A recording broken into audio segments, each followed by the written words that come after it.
Seigneur. Eh oui, gloire à Dieu. Merci Seigneur. Il est notre Dieu, notre Père. Il est rempli de lumière. Et vous savez quoi? Cette lumière, il la partage avec nous. C'est ça qui est génial. On va prendre nos Bibles en Marc 6, à partir du verset 30. Oui. Alors, je suis motivé aujourd'hui. On a eu un bon moment de louange. Ouais, ça va être du concentré, mais c'est-à-dire que très souvent, quand c'est concentré, c'est rempli de quelque chose. Voilà. Marc 6, à partir du verset 30, et nous lirons jusqu'au verset 44. Merci Seigneur, tu confirmes. Les apôtres s'étant rassemblés auprès de Jésus, lui racontèrent tout ce qu'ils avaient fait et tout ce qu'il avait enseigné. Jésus leur dit, venez à l'écart dans un lieu désert et reposez-vous un peu, car il y avait beaucoup d'allants et de venants, et ils n'avaient pas même le temps de manger. Ils avaient faim, les pauvres. Ils partirent donc dans une barque pour aller à l'écart dans un lieu désert. Beaucoup de gens les virent s'en aller et les reconnurent. Et de toutes les villes, on accourut à pied, on les devança au lieu où ils se rendaient. Quand il sortit de la barque, Jésus vit une grande foule. Et il fut ému de compassion pour eux, parce qu'ils étaient comme des brebis qui n'ont point de berger. Et il se mit à leur enseigner beaucoup de choses. Comme l'heure était déjà avancée, les disciples s'approchèrent de Jésus et lui dirent, ce lieu est désert et l'heure est déjà avancée. Renvoie-les, afin qu'ils aillent dans les villages et campagnes et aux environs pour s'acheter de quoi manger. Jésus leur répondit, donnez-leur vous-même à manger. Mais ils lui dirent, irions-nous acheter des pains pour 200 deniers et leur donnerions-nous à manger? Et il leur dit, combien avez-vous de pains? Allez voir. Ils s'en assurèrent et répondit, 5 pains et 2 poissons. Il leur commanda de les faire tous s'asseoir par groupe sur l'herbe verte. Ah oui, parce qu'il nous conduit sur les verts pâturages. Et ils s'assirent par rangées de 100 et de 50. Il prit les 5 pains et les 2 poissons, et levant vers le ciel les yeux, il rendit grâce, puis il rompit les pains, et les donna aux disciples afin qu'ils les distribuassent à tous ceux, à la foule, et il partagea aussi les 2 poissons entre tous. Tous mangèrent et furent rassasiés, et on en emporta 12 paniers, pleins de morceaux de pain, de ceux qui restaient des poissons. Ceux qui avaient mangé les pains étaient 5000 hommes, sans compter les femmes et les enfants. Brigitte, est-ce que tu pourrais, excuse-moi Brigitte, là-bas sur la table, le bouton orange, il faut le descendre tout en bas. Ah ben c'est parfait, super. J'avais peur qu'il y ait de l'écho. Bon, alors, la multiplication des pains. Ah, qu'est-ce qu'on a eu comme message sur la multiplication des pains déjà, quand on s'approche de Jésus? C'est quelque chose de formidable. 5 pains et quelques poissons. Moi, ce que j'aime bien, c'est l'enseignement que Jésus apporte aux apôtres. Les apôtres, au début de cette histoire, ils étaient tout contents de raconter à Jésus les exploits qu'il faisait en son nom. Jésus dit, non, mais il faut vous reposer, il faut aller, on va être dans un lieu désert. Et en plus, ils avaient faim, c'est pas moi qui le dis, c'est la parole. Ils n'avaient rien mangé. Et la foule les voit et ils reçoivent. La foule est là. Jésus est ému de compassion parce que la foule était comme des brebis sans berger. Ah, il y a un micro qui est ouvert. Oui, il y a un micro qui est ouvert, c'est pour ça. Impeccable. La foule... j'ai plus l'écho, super. La foule était comme des brebis sans berger, nous dit la parole.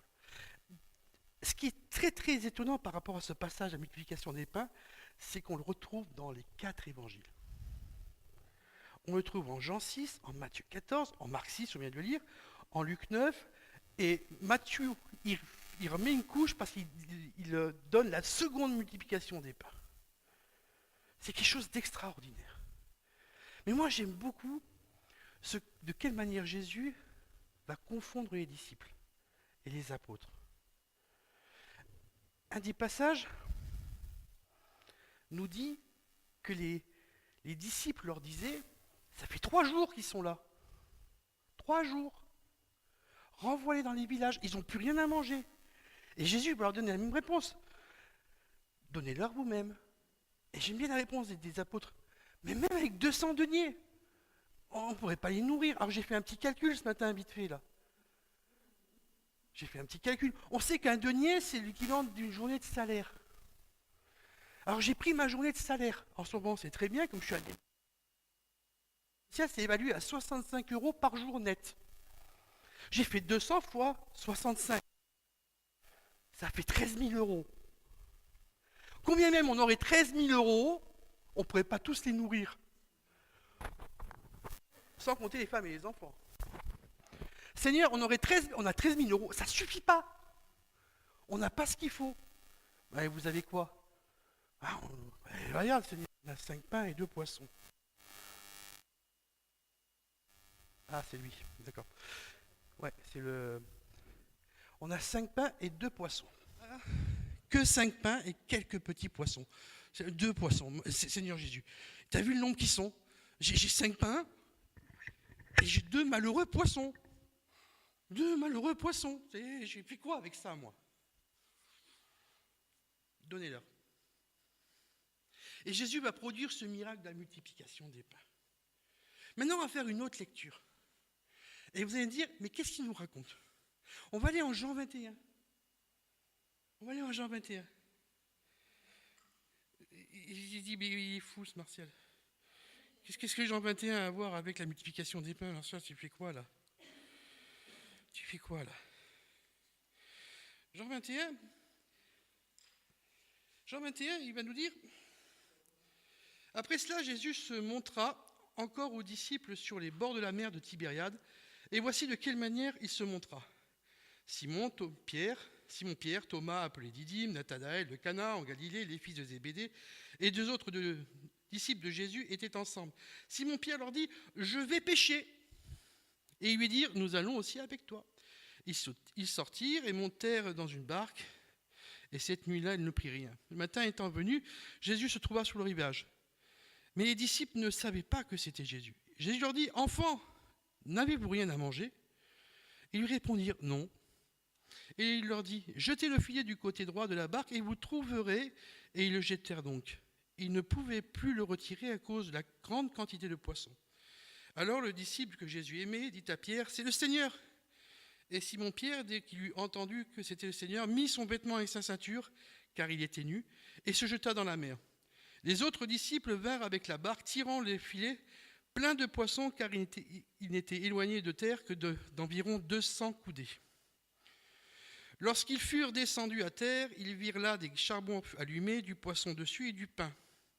Jésus leur dit, apportez les poissons que vous venez de prendre. Simon-Pierre monta dans la barque et tira à terre le filet plein de 153 grands poissons, et quoiqu'il en eût tant, le filet ne se rompit point. Jésus leur dit, venez manger, et aucun des disciples n'osait lui demander qui es-tu, sachant que c'était le Seigneur. Jésus s'approcha, prit le pain et leur donna, il fit du même du poisson. C'était déjà la 3e fois que Jésus se montrait à ses disciples depuis qu'il était ressuscité des morts. Je vais faire une pause, on reviendra dans Jean 21 tout à l'heure. Là, on a quelque chose de différent. Là, les disciples, ils n'ont pas 5 petits poissons. 5 pains et 2 pauvres malheureux petits poissons. Ils viennent de pêcher 153 très grands poissons. Et malgré la quantité, les filets n'ont pas rompu. Lorsque vous vous souvenez bien de la première fois qu'il y a eu la pêche miraculeuse, les poissons étaient tellement nombreux, il y avait déjà tellement de poissons qu'ils durent appeler une autre barque. Parce qu'ils avaient peur que les filets rompent. Là, les filets n'ont pas rompu, la barque n'a pas coulé. Il y a une différence entre ces deux pêches miraculeuses. C'est que cette fois-ci, ils ont pu contenir la puissance que Jésus est en train de leur donner. Je ne sais pas si vous vous rendez compte. La première fois, c'était tellement abondant, tellement impressionnant, ils n'en pouvaient plus, ils ont reculé, ils ont dit, ah non, non, même Simon dira, non, non, oh là, éloigne-toi, non, non, je suis indigne. Là, il plonge, il va vers Jésus. Il y a tellement de choses différentes entre la première pêche miraculeuse, c'est-à-dire le jour où Pierre a rencontré Jésus, et ce jour-là au bord de la plage. Et Jésus attend avec quoi? Il a fait un petit barbecue, avec des poissons et du pain. Il a prévu. Il a dit, amenez ce que vous avez pêché. Amenez avec vous les dons que vous avez. Il nous a promis quelque chose au moment de son départ, c'est que nous ferions des choses beaucoup plus grandes que celles qu'ils ont fait, parce qu'il serait avec nous. Il dit, Marcel, qu'est-ce que tu es en train de me raconter là? Et vous voulez savoir ce que je suis en train de vous raconter? Allez faire un tour en acte 2, à partir du verset 40 et 41. On va faire un petit saut en acte 2. Acte 2, ça se passe juste après la profusion du Saint-Esprit, le baptême du Saint-Esprit comme un vent tempétueux qui descend sur les disciples. Et en versets 40 et 41, et par plusieurs autres paroles, il les conjurait, les exhortant, disant, sauvez-vous de cette génération perverse. Ceux qui acceptèrent sa parole furent baptisés en ce jour-là, et le nombre de disciples s'augmenta d'environ 3000 âmes. Et lorsque vous lisez en 4.4, acte 4.4, vous voyez que c'est plus 3000, c'est 5000. Quelle multiplication! La multiplication des sauvés.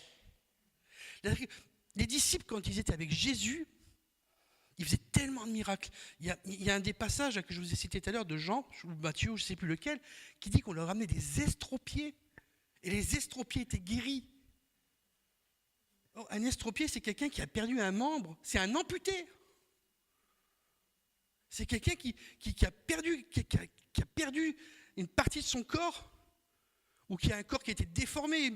C'est quelque chose c'est très très grave. Il faut une prothèse ou il faut faire quelque chose, pour des opérations lourdes pour nous humainement. Lui, il est guérissé. Cette puissance, elle s'est manifestée. Mais les disciples étaient incapables de la manifester. Jésus était obligé de tout faire. Ce moment-là, ils sont en train de vivre quelque chose de différent. Ils sont en train de vivre quelque chose de différent parce que Jésus a déjà tout fait. Il a déjà tout accompli, mais il veut l'exprimer à travers chacun d'entre nous. On va revenir en Jean 21, à partir du verset 15. Après qu'ils eurent mangé, Jésus dit à Simon-Pierre, « Simon, fils de Jonas, m'aimes-tu? Plus que ne m'aime ceci. » Il lui répondit, « Oui, Seigneur, tu sais que je t'aime. » Jésus lui dit, « Paie mes agneaux. » Et lui dit une seconde fois, « Simon, fils de Jonas, m'aimes-tu? » Pierre répondit, « Oui, Seigneur, tu sais que je t'aime. » Jésus lui dit, « Paie mes brebis. » Et lui dit pour la troisième fois, « Simon, fils de Jonas, m'aimes-tu? » Pierre fut attesté de ce qu'il lui avait dit pour la troisième fois, « M'aimes-tu? » Il lui répondit, « Seigneur, tu sais toutes choses, tu sais que je t'aime. » Jésus lui dit, « Paie mes brebis. » En vérité, je te le dis, quand tu étais plus jeune, tu te saignais toi-même et tu allais où tu voulais. Mais quand tu seras vieux, tu étendras tes mains et un autre te ceindra et te mènera où tu ne voudras pas. Il dit cela pour indiquer par quelle mort Pierre glorifierait Dieu. Et ayant ainsi parlé, il lui dit, « Suis-moi. » Et moi, j'ai tilté en relisant ce texte maintenant en disant, Simon, Pierre, fils de Jonas. Alors, je ne sais pas si c'est un descendant du prophète Jonas ou si son père s'appelait Jonas.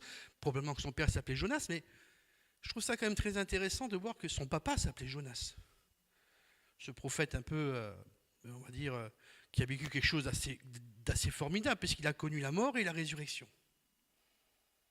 Simon Pierre, fils de Jonas, m'aimes-tu? Et on voit que la réponse de Jésus à cette question, quand Simon lui répond, il dit, tu connais toutes choses, tu sais que je t'aime. Il dit, paix, prends soin de mes brebis, prends soin de mes agneaux. Il est en train de donner ce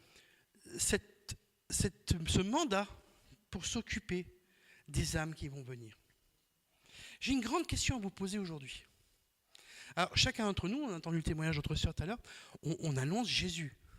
En général, on suit une personne, ça prend parfois un peu de temps, on arrive à lui parler du Seigneur, on n'arrive pas toujours à l'amener à l'église, mais on arrive petit à petit à le faire confesser ses péchés, à lui faire reconnaître et demander pardon à Dieu.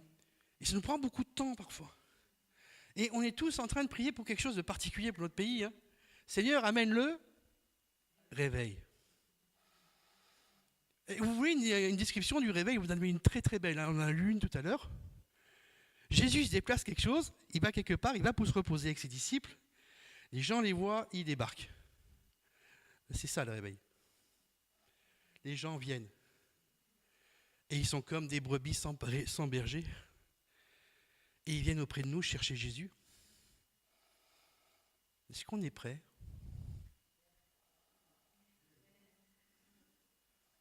Est-ce qu'on est prêt à les accueillir? J'entendais oui. Il y a la place. Gloire à Dieu.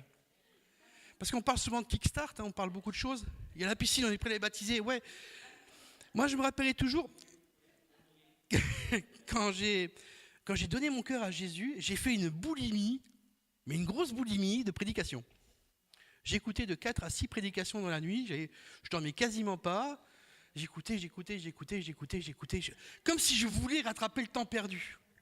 Hein, j'ai donné mon cœur à Jésus à 33 ans, on aurait dit que j'avais 33 années à rattraper. Je pense que c'était un peu ça. Et je me rappellerai toujours d'une prédication de Papa Jean, hein, Jean-Peter Schmitt à Mulhouse. Et cette prédication, il disait, et les gens, alors je leur parle de Jésus, donne leur cœur à Jésus, et les gens, ils croient que j'ai tout gagné. Tu veux savoir ce que j'ai gagné? Des emmerdements.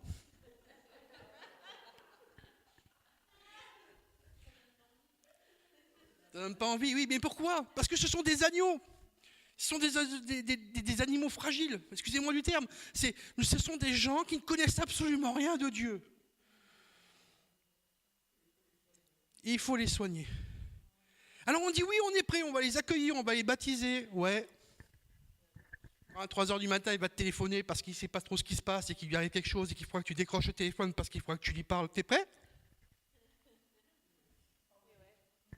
Quand d'un seul coup, ils vont te demander des choses, mais vraiment, ils vont te poser une question. Tu ne vas pas toujours pouvoir dire, attends, appelle Patrick. Patrick, il est en train de faire des soins. Il va peut-être falloir que tu répondes à la question. T'es prêt? Depuis le temps que tu te prépares, depuis le temps que tu fais ces conventions, que tu fais ces formations, alors on est toujours, ouais, vas-y, envoie, Seigneur. Ouais, vous voulez faire des kickstart, c'est génial. Hein, on va les baptiser, on va faire, ouais, super, c'est génial. Il faut les nourrir après, exactement. C'est la grande question que je vous pose aujourd'hui. Je vous pose cette question. Là, on a eu quand même beaucoup de messages sur la gloire, on a eu des messages comme quoi Jésus vous nous fait passer sur le stade au-dessus, notre frère Christian Fondassi nous a fait la chance de venir nous visiter à Nîmes, et il a beaucoup parlé de l'église apostolique. Un des grands traits de caractère de l'apôtre, c'est quand même la patience. Hein? Il faut de la patience parfois, hein, avec les jeunes convertis. Quand on essaie de leur expliquer qu'il y a certaines choses qu'ils font, qu'il faudrait peut-être qu'ils arrêtent de faire. Hein, sans pouvoir entrer dans leur intimité, sans avoir à les brusquer. Il faut vraiment écouter la voix du Saint-Esprit. On a envie de les accueillir, je le sais. Maintenant, supposons que dans la région, il y a une église ferme. Parce que, je ne sais pas, ils ont des difficultés. Et ils veulent nous rejoindre. D'un seul coup, 30 bonhommes de plus. Ouais, chouette, des hommes. Ou des femmes, ou des personnes différentes. Et ils nous rejoignent. Tu vois, de suite, tu es négative. On n'est pas là pour leur plaire, on est là pour annoncer la vérité. On n'est pas là pour faire plaisir. Mais nous devons le faire avec amour, avec patience, sans brusquerie. Moi, je ne sais pas, et combien d'entre vous ont des animaux à la maison? Moi, j'ai 2 chats. Oui, j'ai 2 chats. 2 chats que j'ai eu le malheur d'adopter auprès d'une association qui s'appelle Chats Libres. Pourquoi je dis le malheur? C'est parce qu'ils ont retiré ces chats trop tôt à leur mère. Ils n'ont pas été sevrés socialement. Ils sont totalement anarchiques à la maison. J'en ai une des 2, quand elle est arrivée à la maison, on ne pouvait pas l'approcher. On ne pouvait pas la caresser, on ne pouvait rien faire. On se prenait systématiquement, on se faisait griffer. Je ne vous dis pas le temps et la patience pour qu'aujourd'hui elle puisse venir se mettre à côté de vous pour recevoir une caresse. 2 années. Parfois, il y a des personnes qui s'approchent du Seigneur, qui ont tellement été blessées, qui ont tellement été martyrisées, qui sont parfois passées par les eaux du baptême, mais qui ont été mal sevrées dans le Seigneur. On ne leur a pas permis d'entrer dans une dimension, on va dire, d'adolescent. Ils ont été brimés. J'ai lisé un article l'autre jour sur Info Chrétienne sur les églises qui étaient toxiques, où les gens parfois étaient tellement, blessés parce qu'on les a disciplinés. On leur a donné des sanctions pour qu'ils apprennent là. C'est-à-dire qu'on leur a annoncé le salut, on leur a annoncé l'évangile, et puis on les a sanctionnés pour qu'ils marchent droit. Et l'autre jour, on priait pour un jeune frère que notre sœur a eu le plaisir d'amener jusqu'au baptême et qui s'est éloigné du Seigneur. Moi, j'aimerais bien connaître son parcours, savoir ce qu'il a vécu. On en connaît tellement qui ont été blessés dans nos églises. Est-ce qu'on est prêt à les accueillir? Moi, je connais la réponse, je sais qu'on le fait très bien ici. Je sais pourquoi? Parce que moi, quand je suis arrivé à Congénie, il y a maintenant presque 7 ans, quand je suis arrivé dans cette assemblée, qui était surtout un groupe de prière, ce n'était pas encore vraiment une église de maison, c'était un groupe de prière, j'étais une brebis blessée. Blessée avec des marques qui devaient certainement laisser la chair à vif dans l'esprit. Je me rappellerai toujours, j'étais à mon travail, ça faisait 6 mois que j'étais ici, et il faisait très très chaud, et j'étais assis à l'extérieur sur le banc, et j'ai dit, Seigneur, j'ai chaud. Il n'y avait pas un brin d'air, ça ne soufflait pas, il faisait 38, 40 degrés à l'extérieur. Il faisait extrêmement chaud cet été-là. Et j'ai tellement chaud, et il y a eu une brise légère qui s'est levée, qui m'a rafraîchi. Mais ce n'était pas n'importe quelle brise, c'était le vent du Saint-Esprit qui était en train de souffler sur moi. Et ce coup, le Saint-Esprit, je ne l'entendais plus depuis des mois. Je ne pouvais plus l'écouter, je ne pouvais plus l'entendre. Et le Saint-Esprit m'a dit, tu te souviens de Malchus, le serviteur de Caïphe? J'ai dit, oui Seigneur, tu te souviens ce qui lui est arrivé? Je dis, oui, le jour de ton arrestation, Pierre lui a tranché l'oreille. Il m'a dit, c'est ce qu'on a fait avec toi. On t'a tranché l'oreille. On est venu te donner tellement de paroles paroles dures. On s'est servi de ma parole pour te faire du mal. À cet instant précis, le Saint-Esprit a dit, maintenant je pose ma main sur ton oreille afin que tu puisses de nouveau entendre ma voix. Je restaure l'oreille pour que tu puisses m'entendre à nouveau. Est-ce qu'on est prêt à aider ces personnes? Est-ce qu'on est prêt? Dans Romains 8, 18 à 23, la parole nous dit, puis l'apôtre Paul nous dit que la création soupire après la révélation des fils de Dieu. Elle soupire. Elle veut que nous manifestions ce que Jésus nous a donné. Jésus, lorsque nous parlons de l'Église, nous parlons de l'épouse du Christ. Lorsque Dieu a formé une épouse à Adam, il n'a pas fait juste une jolie compagne. Il n'a pas fait juste une compagne capable de lui faire la cuisine ou de faire le ménage. Il lui a fait une aide semblable à lui-même. Exactement semblable à lui-même afin qu'il puisse gérer le jardin avec elle. C'était à son vis-à-vis, c'était celle qui était là pour le conseiller, pour l'aider à avancer dans la bonne direction. Ce n'est qu'au moment de la chute que malheureusement tout a été bouleversé. Et vous voulez une grande nouvelle? Le sang de Jésus a tout restauré, a tout réparé. Mes sœurs, vous êtes légales de vos maris. Vous êtes légales. Vous êtes semblables. L'Église doit devenir l'épouse semblable à Jésus. Tous ensemble, nous sommes appelés à sa ressemblance. Et ça, je vous le dis, et vous le savez. Mais vous avez besoin de l'entendre à nouveau. Enfin, je vais terminer avec Romains 10, 14 à 18.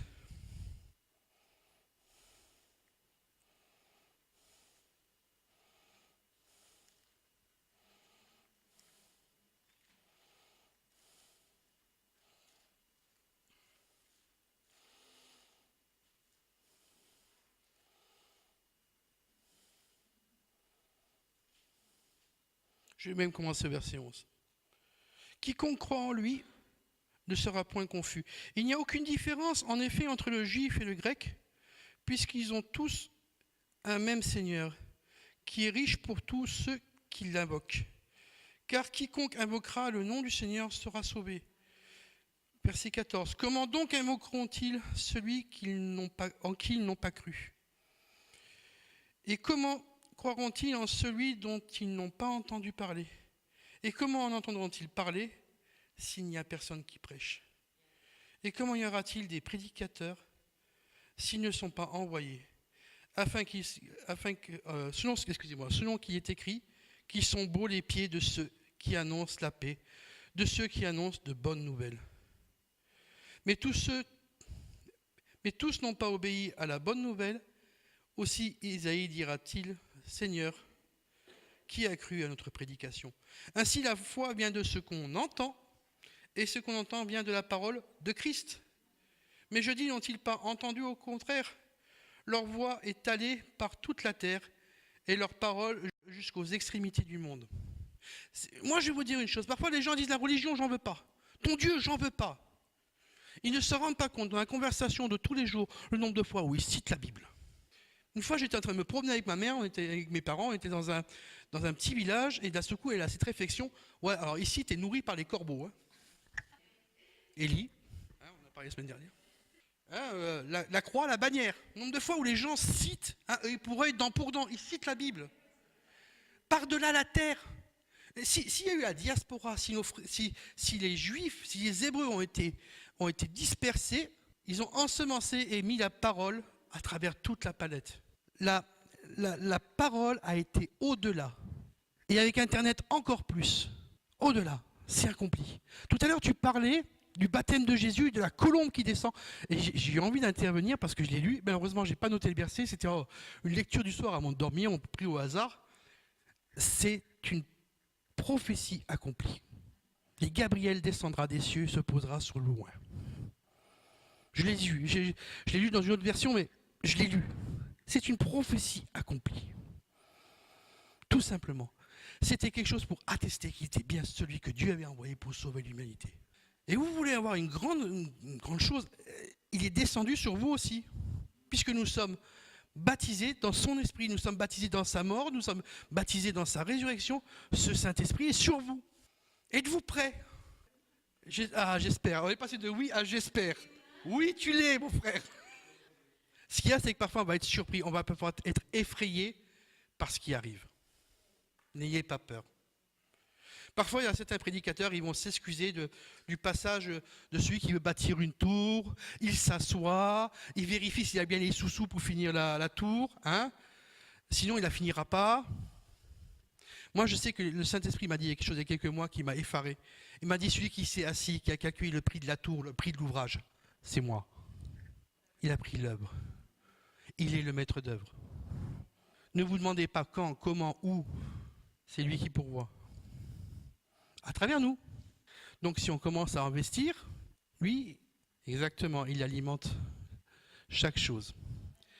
Je vais vous laisser avec Patrick qui va terminer ce culte. Je vous bénis dans le nom du Seigneur et j'ai eu le plaisir de partager cette pensée avec vous. Amen. Merci. Je crois que le message de la multiplication des pains est d'actualité. J'avais écouté dernièrement un message de Christian Fondassi qui parlait de ça. Il parlait de manière très imagée. Il expliquait qu'au début, les disciples, quand ils ont distribué le pain et les poissons, c'était des tout petits bouts, parce qu'ils pensaient qu'il fallait qu'ils partagent les 5 pains en 5000. Alors vous imaginez, 5 pains. Alors les premiers, ils ont reçu une miette. Puis après, ils ont vu que ça marchait, que ça se multipliait. Alors à la fin, les autres, ils en ont eu plein, et les premiers, ils rouspétaient parce qu'ils avaient eu qu'un tout petit peu. Et on imagine la foi des disciples qui a augmenté au fur et à mesure que les miracles se passaient. Et je pense que nous, ce sera la même chose. Simplement, ils étaient prêts. Ils étaient d'accord d'oser distribuer alors qu'ils n'avaient rien. Et nous, je crois que le Seigneur, il n'attend pas qu'on soit parfait. Il attend juste qu'on soit prêt, comme les disciples. Et puis, au moment du miracle, on va grandir dans la foi au même moment que le miracle va arriver, en fait. Comme les disciples l'ont fait. Et ça nous parle de nourriture, mais ça nous parle de gens qu'on aura à s'occuper, parfois qui nous dépassent, hein, comme certains. Voilà, parmi nous, on est parfois dépassés par certaines situations autour de nous, mais non, on ne peut jamais être dépassé avec le Seigneur. Merci Martial pour le message que tu nous as partagé. Je crois que ça nous parle, ça nous prépare pour les temps qui vont arriver.